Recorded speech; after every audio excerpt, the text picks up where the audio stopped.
Mon mari pensait avoir raccroché. L'appel a continué d'enregistrer pendant 4 minutes et 12 secondes, chaque mot. Il m'a traité de naïve. Il l'a dit de la manière dont les gens disent les choses quand ils sont absolument certains que personne d'important n'écoute, détendu, presque affectueux, de la façon dont on décrirait un golden retriever qui n'arrête pas de foncer dans la baie vitrée, incroyablement naïve. Comme si c'était l'une de mes qualités les plus charmantes, comme si c'était la raison pour laquelle tout le plan fonctionnait. Il avait raison sur mon compte, j'étais naïve. Il avait tort sur tout le reste. J'étais coincé dans les embouteillages sur le boulevard périphérique, la pluie tombait si fort que mes essuie-glaces n'arrivaient pas à suivre, quand j'ai appelé Julien pour lui dire que je rentrerais plus tôt. Il a répondu à la 3e sonnerie avec cette voix, la voix impatiente, celle qui avait le don de me faire sentir comme une interruption dans mon propre mariage. Je suis en plein milieu de quelque chose. On en parlera plus tard. Clic. Sauf que le Bluetooth ne s'est pas déconnecté. Mon téléphone indiquait que l'appel était toujours actif. 3 secondes de silence ambiant. Puis sa voix est revenue, complètement transformée, relâchée, chaleureuse, presque riante. Mon Dieu, elle est étouffante parfois. Et puis un rire que j'aurais reconnu même dans le noir absolu. Chloé, ma meilleure amie depuis notre 2e année à l'université, la femme qui avait été mon témoin, qui avait sangloté pendant mes vœux avec cette laideur magnifique et spécifique de quelqu'un de véritablement bouleversé. Qui m'avait tenu les 2 mains dans une salle d'attente d'hôpital à 3 reprises, 3 fois, pendant que je perdais des grossesses. Et elle m'avait dit que ce n'était pas de ma faute, et qu'elle serait là pour la suite. Ce rire. Je ne veux tout simplement pas que mon bébé grandisse en étant confus sur qui est sa vraie famille, dit-elle, de la voix joueuse et intime d'une femme complètement à l'aise là où elle se trouve. Mes mains sont devenues blanches sur le volant. Je n'ai pas fait un bruit. Je n'ai pas respiré de travers. La pluie a continué de tomber et la circulation n'a pas bougé, et quelque chose à l'intérieur de ma poitrine s'est transformé en verre absolu, pas brisé, mais soudainement et terriblement transparent. Et je suis resté parfaitement immobile et j'ai écouté. La voix de Julien est descendue d'un ton, le registre qu'il utilisait quand il pensait être malin. Ne t'inquiète pas, Camille est incroyablement naïve. Une fois que le versement fiduciaire de 5 millions d'euros de son père arrivera sur notre compte joint le mois prochain, je transfère tout à l'étranger. Ensuite, je demande le divorce. Nous disparaissons. Elle se retrouve sans rien. Chloé a ri de nouveau doucement, de la manière dont elle riait des choses qui la ravissaient. Et Julien a ajouté une dernière chose, calme, désinvolte, la phrase jetée en l'air par un homme qui s'était retenu pendant longtemps et qui était enfin assez à l'aise pour se lâcher. De toute façon, a-t-il dit, elle a déjà prouvé que son corps ne fonctionne pas comme il le devrait, avec les fausses couches. Il faisait une blague sur les fausses couches, à Chloé, qui m'avait tenu les mains à l'hôpital 3 fois. L'enregistrement a continué de tourner, 4 minutes et 12 secondes au total. Je connais ce chiffre exactement car je l'ai écouté de nombreuses fois depuis, non par douleur, mais pour la satisfaction spécifique et clarifiante d'une personne qui sait précisément ce qu'elle a entre les mains. Quand l'appel a finalement coupé, je suis resté dans les embouteillages pendant un long moment, j'ai respiré très prudemment et j'ai laissé la pluie faire tout le bruit dont elle avait besoin.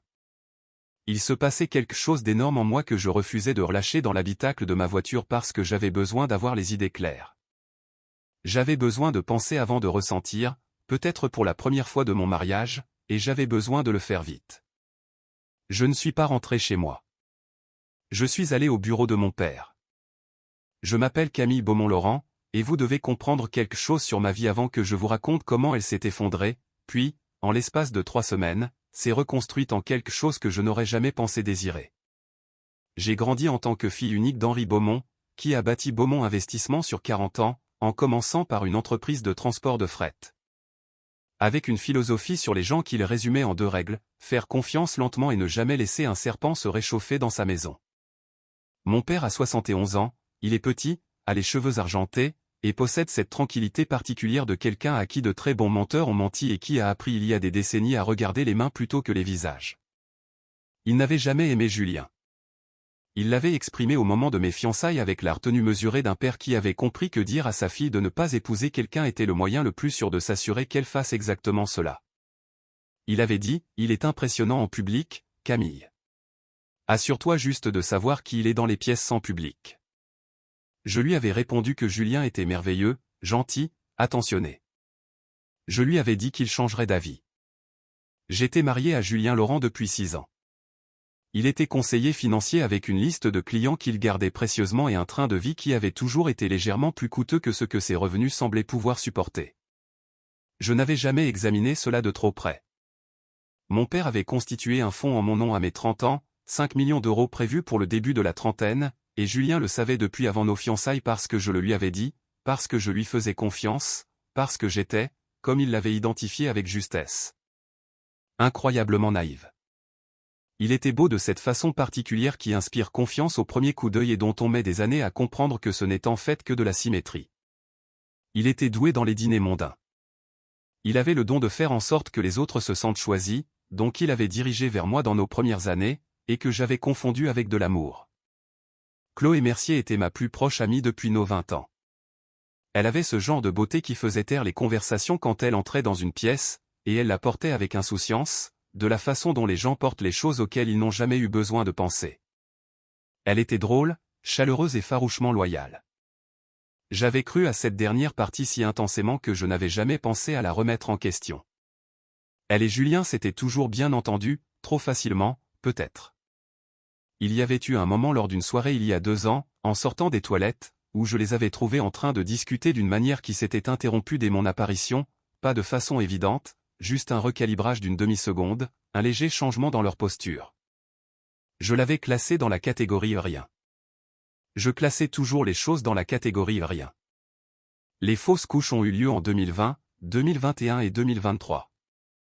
Si vous avez traversé cela une fois, vous savez ce que 3 d'entre elles font à une personne. Vous savez ce que ça fait à un mariage, si le mariage n'est pas conçu pour le supporter. Julien avait été présent pour les 3, attentionné, approprié, disant les bonnes choses avec l'aisance acquise de quelqu'un qui sait quelles sont les bonnes choses à dire. J'avais été reconnaissante de sa constance. Je n'avais pas envisagé que la constance et l'absence de sentiments véritables soient parfois impossibles à distinguer de l'extérieur. Chloé avait été là pour les 3 aussi. En y repensant maintenant, je ressens quelque chose pour lequel je n'ai pas de mots précis, pas de la rage, quelque chose de plus froid, le froid spécifique de la compréhension d'une longue tromperie a posteriori. Quand vous pouvez retracer la carte à l'envers et voir chaque endroit où vous pensiez être sur la terre ferme alors qu'il n'y avait pas de terre du tout. Je suis entré dans le bureau de mon père à 18h48 sans rendez-vous, ce que son assistante Martine, 22 ans de service à ses côtés, a reconnu comme le genre de situation qui n'en nécessitait pas. Elle m'a fait entrer directement. Mon père était à son bureau. Il a levé les yeux quand je suis entré, et son visage a fait cette chose qu'il fait quand il évalue une situation avant de poser une question, une immobilité totale et brève, comme l'autofocus d'un appareil photo. Je me suis assise en face de lui. J'ai posé mon téléphone sur le bureau entre nous. J'ai appuyé sur lecture. Je n'ai pas dit un seul mot. Il a écouté les yeux fermés. C'est ainsi que mon père écoute les choses qu'il doit comprendre pleinement. Il retire la vision de l'équation pour que rien ne vienne rivaliser avec ce qu'il entend. 4 minutes et 12 secondes. Son visage n'a rien laissé paraître, sauf, vers la 2e minute, un resserrement aux commissures de ses lèvres que je n'avais vu que 2 fois auparavant dans ma vie, les 2 fois juste avant qu'un événement lourd de conséquences ne se produise. Quand l'enregistrement s'est terminé, le bureau était très silencieux. Puis il a demandé, « Tu veux la justice ou tu veux la vengeance ?» J'ai répondu, « Les deux. » Il a presque souri. Bien. Il a décroché son téléphone de bureau, pas son portable, la ligne fixe, et a passé 2 appels. Le premier était pour maître Martin Lefebvre, qui est l'avocat privé de mon père depuis 19 ans et qui applique la minutie d'un expert comptable judiciaire à tous les domaines de l'activité humaine, y compris, comme il s'est avéré, à la fraude conjugale. Le deuxième appel était pour un homme nommé Richard Vasseur, qui dirige une agence de détectives privée à Paris et qui travaille exclusivement pour Beaumont Investissement depuis 11 ans. Mon père leur a décrit la situation à tous les deux dans le langage plat et factuel d'un homme qui donne des instructions, et non qui demande du réconfort. Il leur a dit à tous les deux, 3 semaines, champ d'action total. Puis il m'a regardé. Est-ce que Chloé connaît l'existence du fonds? J'y ai réfléchi. Je ne crois pas lui avoir jamais dit le montant. Julien le lui a dit, a affirmé mon père. Ce n'était pas une question. J'ai hoché la tête. C'était évident maintenant. Rentre chez toi, m'a-t-il dit. Agis normalement. Pas de confrontation. Ne change pas de comportement. Ne donne aucune indication que tu sais quoi que ce soit. Tu peux faire ça? J'ai regardé mon père. Je l'ai fait pendant 6 ans sans même le savoir. Il est resté silencieux un instant. Oui, a-t-il dit. Je suppose que oui. Je suis rentré chez moi. J'ai préparé le dîner. J'ai interrogé Julien sur sa journée. Il m'a parlé d'une réunion avec un client. Il semblait détendu, chaleureux, attentionné, la version de Julien qui m'avait fait tomber amoureuse de lui, la version que je comprenais maintenant comme étant déployée de manière stratégique, comme un paramètre sur un appareil, quand il avait besoin que je sois docile et satisfaite. J'ai souri, j'ai écouté et j'ai dit tout ce qu'il fallait dire. Cette nuit-là, allongé près de lui dans le noir, je suis resté très immobile et j'ai respiré au rythme de quelqu'un qui dort. J'ai pensé à l'enregistrement, j'ai pensé aux 3 fausses couches, j'ai pensé à ces 6 années, et j'ai pensé au rire de Chloé lors de cet appel, le rire confortable et privé de quelqu'un de totalement à l'aise dans un endroit qui appartenait à quelqu'un d'autre. Je n'ai pas dormi pendant environ 3 heures. Puis j'ai pris une décision, quelque part dans l'obscurité de l'aube, que les 3 prochaines semaines allaient être un travail. J'avais un rôle à jouer et j'allais le jouer avec un engagement total parce que faire moins me coûterait tout, et je n'allais pas les laisser me prendre quoi que ce soit de plus, pas une seule chose de plus. La première semaine, l'équipe de Richard Vasseur a mis en place le périmètre de surveillance. Richard nous a fait un compte-rendu, à Martin Lefebvre et moi, lors d'une réunion privée dans les bureaux de mon père un mercredi matin. Il avait 53 ans, le physique trapu d'un ancien de la police judiciaire. Il a posé un dossier sur la table de conférence et l'a ouvert à la première page. Il se rencontre à l'hôtel Lutetia, en plein Saint-Germain-des-Prés, depuis environ 4 mois, a-t-il dit, 1 fois par semaine, parfois 2. Nous avons la documentation photographique de 14 rencontres confirmées. Il a étalé les photos sur une rangée, des plans extérieurs, des plans dans le hall, 2 à travers la fenêtre d'un restaurant qui montrait Julien et Chloé à une table d'angle, la main de Julien sur la sienne, tous deux parfaitement à l'aise et inconscients de tout. Le véhicule garé devant l'immeuble de Chloé la plupart des jeudis soirs était enregistré au nom d'une société civile immobilière qui remontait à un contrat de location co-signé par Julien en juin de l'année dernière. J'ai regardé les photos. Je n'ai pas ressenti ce que j'aurais pu m'attendre à ressentir. Ce que j'ai ressenti, c'était la froide confirmation d'une chose que j'avais déjà assimilée dans la voiture, sous la pluie, sur le périphérique. Les photos n'ont rien brisé en moi. Elles n'ont fait que combler le fossé final entre ce que je savais et ce qui était documenté. La piste financière, a dit Martin. Richard est passé à la section suivante. C'est là que ça devenait intéressant. Il nous a expliqué les détails. Julien avait ouvert 2 comptes au cours des 8 mois précédents, un à son seul nom, un au nom d'une société holding, et avait effectué de petits virements réguliers depuis notre compte joint, inférieur au seuil de signalement bancaire, chacun trop petit pour attirer l'attention. Ensemble, ils formaient un pipeline systématique pointant vers des comptes offshore. Il a testé le système, a dit Martin. Il s'entraînait, a approuvé Richard. Combien a-t-il transféré jusqu'à présent? Environ 340 000 euros. C'était mon argent, l'héritage de ma grand-mère maternelle, intégré à notre compte joint des années auparavant quand je croyais que nous construisions quelque chose ensemble. 340 000 euros déplacés par tranche assez petite pour que je ne le remarque jamais si je ne cherchais pas. Martin s'est tourné vers moi. Le versement du fonds. Votre père avait déjà lancé le processus de transfert? Il était programmé pour le 15 du mois prochain. Martin a hoché la tête. Nous l'annulons en interne et ne disons rien. Le compte aura l'air de fonctionner normalement du point de vue de Julien jusqu'au moment où il essaiera d'y accéder. Mon père a pris la parole depuis sa chaise en bout de table, il doit croire que l'argent arrive. C'est ce qui le rend patient. La 2e semaine, je suis allé faire les boutiques avec Chloé. Je veux que vous réfléchissiez à ça un instant. J'ai conduit jusqu'à son appartement un samedi matin. J'ai sonné. Elle est descendue en tenue de sport, les cheveux en queue de cheval, portant 2 gobelets de café, m'entendant un comme elle le faisait depuis des années, un geste automatique, chaleureux, le geste de quelqu'un qui connaissait votre commande par cœur. Je l'ai pris, je l'ai remercié et j'ai souri, et ça s'insérait si parfaitement dans la mémoire musculaire de notre amitié que pendant environ 4 secondes, j'ai presque oublié chaque mot de l'appel téléphonique. Presque. Nous avons marché jusqu'à une boutique pour bébé de la rue Saint-Honoré qui la passionnait. Elle l'avait mentionné la semaine précédente. J'avais noté le nom. Je jouais mon rôle. Elle prenait de minuscules vêtements, les tenait contre elle, me demandait mon avis sur les couleurs.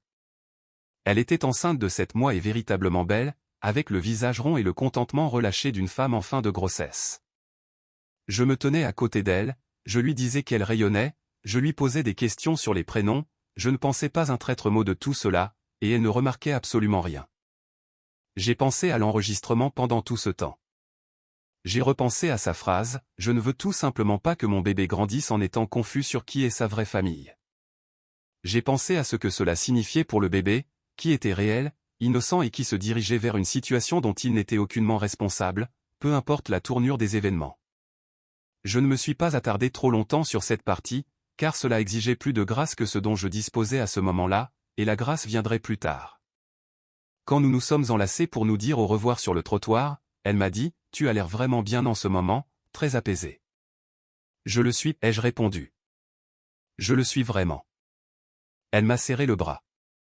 Je l'ai regardé s'éloigner, et j'ai ressenti quelque chose qui n'était pas tout à fait de la pitié, ni de la colère, ni du chagrin, mais qui contenait des éléments de ces 3 sentiments, enfouis sous un calme absolu qui me surprenait chaque jour pendant ces 3 semaines.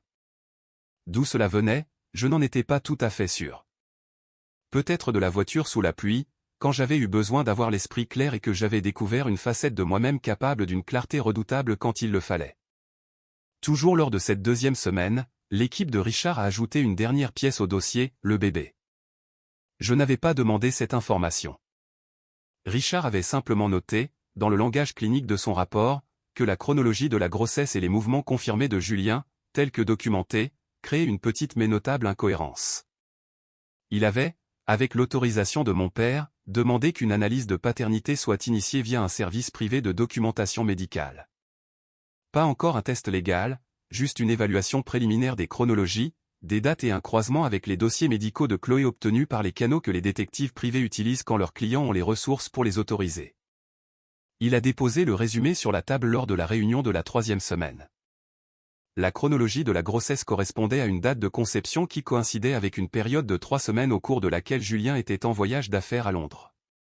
Elle correspondait également à un homme nommé Thomas Delorme, un nom qui apparaissait 3 fois dans l'historique de contact documenté de Chloé pendant la même période, associé à des relevés d'hôtels de la même ville. Richard n'a fait aucun commentaire éditorial à ce sujet. Il a simplement posé les documents et laissé les données parler d'elles-mêmes. Mon père l'a regardé, puis il m'a regardé. Je n'ai rien dit. Il y avait là une sorte de justice terrible et déséquilibrée que je n'ai pleinement assimilée que plus tard. Julien avait sacrifié notre mariage, ma confiance, 6 ans de vie commune, le chagrin de 3 grossesses partagées sous de faux prétextes, et avait passé des mois à construire une stratégie de sortie pour un avenir bâti sur des fondations qui n'étaient peut-être même pas réelles. Il ne le savait pas encore. Chloé non plus. J'ai décidé de les laisser le découvrir ensemble. Le dîner était mon idée.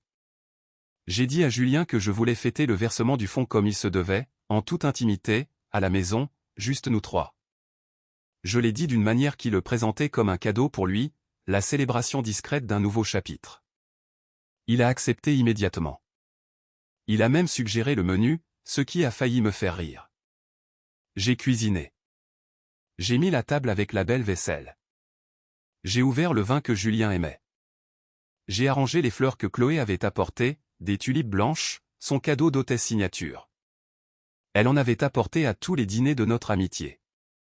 Au centre de la table, car leur présence dans cette pièce me semblait juste d'une façon que je n'aurais su expliquer, mais qui satisfaisait quelque chose de très précis. Nous avons mangé. Nous avons discuté. Julien a vérifié son application bancaire 4 fois pendant l'entrée. J'ai regardé ses yeux se baisser sur l'écran puis revenir à la table avec l'expression légèrement figée d'un homme qui joue la présence alors que son esprit est quelque part à l'étranger, en train de compter. Chloé était chaleureuse et attentive, la version d'elle-même qu'elle arborait en société, impliquée, drôle, posant de bonnes questions, créant l'impression d'une personne pleinement présente. Elle et Julien faisaient attention à ne pas se regarder trop longtemps, disciplinés. Je pouvais voir la retenue dans le calibrage de leur contact visuel, les micro-corrections de trajectoire quand ils avaient soutenu le regard de l'autre une seconde de trop. Ils étaient tellement fiers d'eux.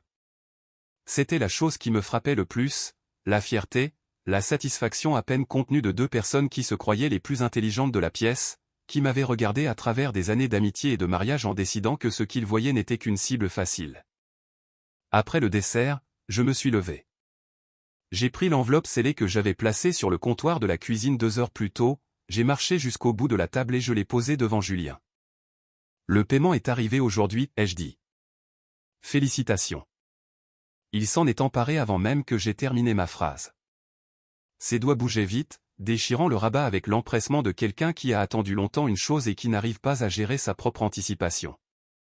Ses yeux ont parcouru la première feuille et se sont portés immédiatement sur les chiffres, ce qui est toujours le premier réflexe d'un homme comme Julien. Puis sur son visage. Les photos étaient en premier. L'équipe de Richard les avait classées par ordre chronologique.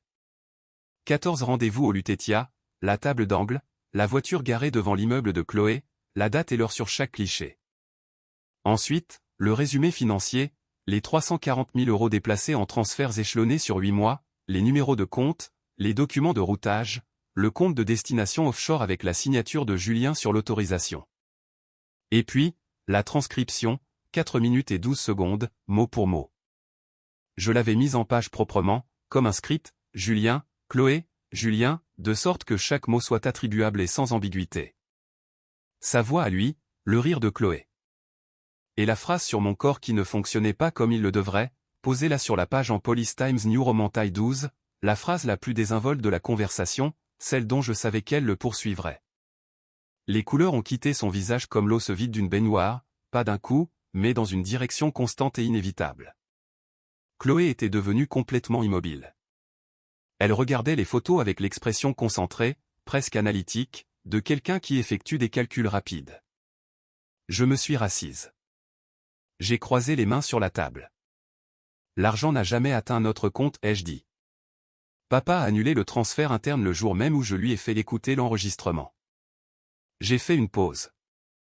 Par ailleurs, cette maison appartient à sa société. Ça a toujours été le cas, ce que Julien savait avant même que nous signions le contrat de bail.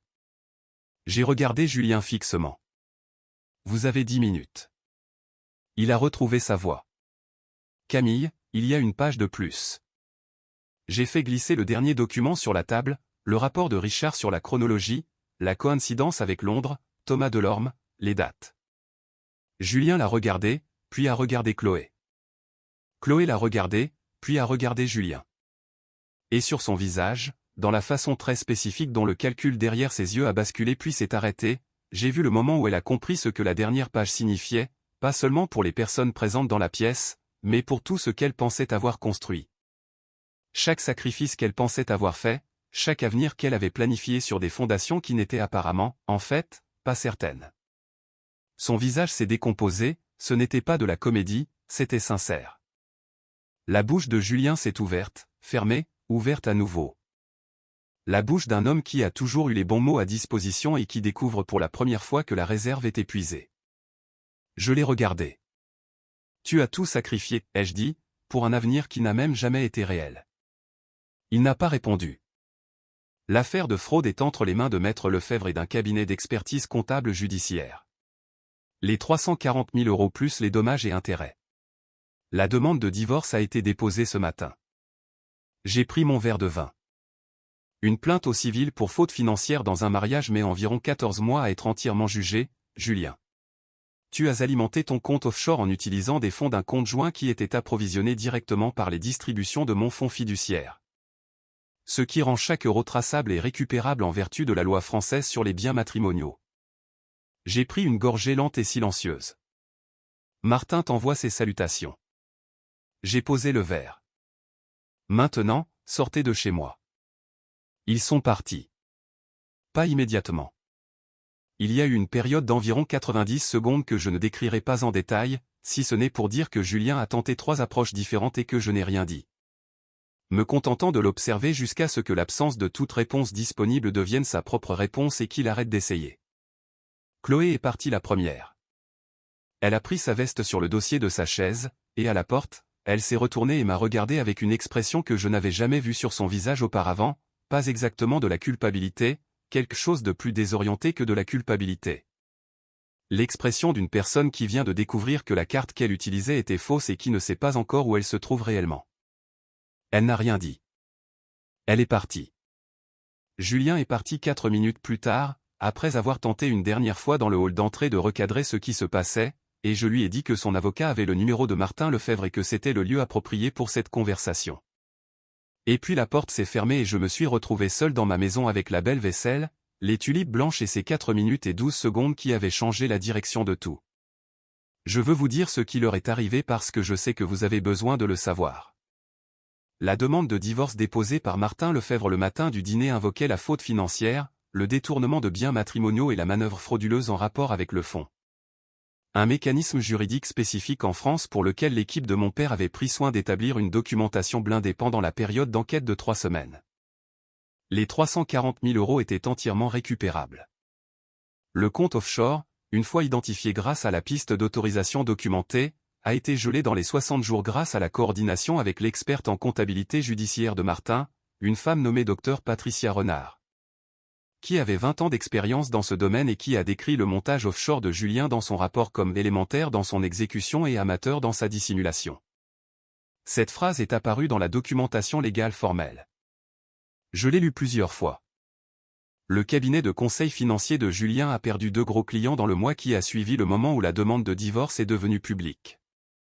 Ces choses-là finissent toujours par se savoir. Et un 3e client a suivi, quand un journaliste d'une publication financière, travaillant sur un article concernant la fraude aux biens matrimoniaux, a trouvé les dossiers du tribunal et en a publié un résumé. L'article n'utilisait pas son nom directement. Mais ces clients sont le genre de personnes qui lisent attentivement ce genre de revues spécialisées et qui reconnaissent les détails. Quant à Chloé et Thomas Delorme, la connexion de Londres, j'en ai entendu parler par un ami commun, indirectement, environ 4 mois plus tard. Je ne connais pas l'état actuel de cette situation, et j'en ai conclu que je n'ai pas besoin de le savoir. Ce que je sais du bébé, c'est ceci. Il est réel. Il est innocent. Il n'a choisi aucune des personnes qui ont pris les décisions ayant façonné les circonstances de son arrivée. Quoi qu'il lui arrive, j'espère qu'il ne sera pas défini par ce qui a été fait dans cette pièce avant son existence. J'y pense parfois. Martin Lefebvre a finalisé l'accord de divorce en 7 mois, ce qu'il a qualifié d'inhabituellement rapide pour un litige financier contesté, et l'a attribué à la qualité de la documentation. Les actifs récupérés, plus les dommages et intérêts évalués en vertu des dispositions sur la fraude, se sont élevés à 412 000 € au total. Le versement du fonds, les 5 millions d'euros qui avaient mis tout cela en mouvement, a été restructuré en un compte protégé à mon seul nom, inaccessible à toute réclamation matrimoniale future. Mon père et moi avons dîné ensemble la semaine où le divorce a été finalisé. Il a commandé un grand cru, celui qu'il réserve pour les occasions importantes. Nous avons parlé de l'entreprise, de mes prochaines étapes, de la maison, que j'ai gardée parce que j'aime la cuisine et parce qu'elle est à moi dans tous les sens du terme. Quelque part pendant le 2e verre, il a dit, « J'aurais dû te le dire plus clairement quand ça comptait. » J'ai répondu, « Tu me l'as dit. » Je n'étais juste pas prête à l'entendre. Il a hoché la tête. Ce fut toute la conversation sur le sujet.